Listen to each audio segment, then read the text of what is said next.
Greetings in the precious name of Jesus. Welcome to the Dewdrops of God's Word. Let us begin our day with God's blessings for us today. From the Gospel according to St. John, chapter 7, verse 46. The officers answered, "Never has a man spoken the way this man speaks."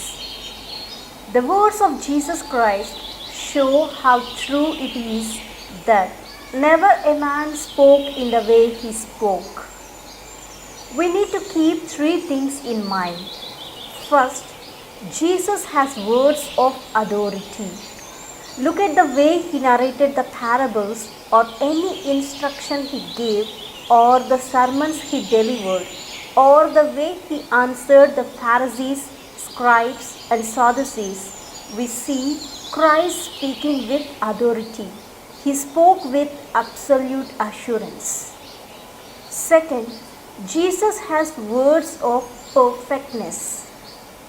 He speaks only truth and words of his heavenly Father. "Come unto me, all ye that labor and are heavy laden, and I will give you rest." See how he spoke? He said all and not some. He is the one absolute comforter and savior of all men. Third, Jesus has words that endure. He spoke as never a man spoke or predicted that his words should never pass away. The science, the philosophy, the religion of the Roman Empire in his day, they are gone and they will never come again. His words alone have never been superseded. The world needs no new religion. It needs only to lay hold of his revelation of the Father who loves his children with a love to which all earthly love is as shadow to sunshine. Jesus is incarnate God. He is the Word of God made in human flesh. And Jesus spoke only those things which he heard from his Father in heaven. It is no surprise, therefore, that the officers of the law who had been sent by the high priest to arrest the Lord Jesus reported back to the Sanhedrin so admiringly, saying, "Never has a man spoken in the way that this man speaks." Christ is a man who spoke with authority and endurance, which made others to hate him. They rejected his ministry, they despised his mission, and they refused to listen to the words of life and redemption that God was speaking to them through Jesus his Son. Christ had come with the promise of salvation and the gift of the indwelling Holy Spirit of God for all who would believe on his name. Are we ready to believe Jesus?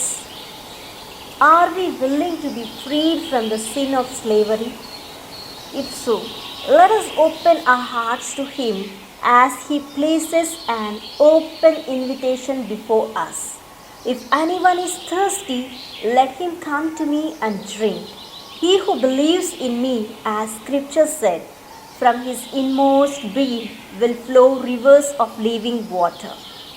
These powerful words of Christ stunned the officers and they left Jesus without arresting him.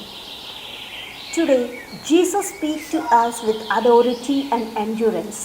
Let us believe in him and accept him as our only Savior and Master. Let us say a small prayer. Abba Father, thank you for speaking to me through your holy word. My sweet Jesus, you are the fulfillment of all our hopes and desires. Set in my heart a flame with the fire of your love and with the power of the Holy Spirit, that I may boldly witness the joy of your holy words, bring and serve your kingdom wherever you place me. I make this prayer in your precious name, amen. God bless you, my dear friends. Have a great day filled with God's grace and blessings.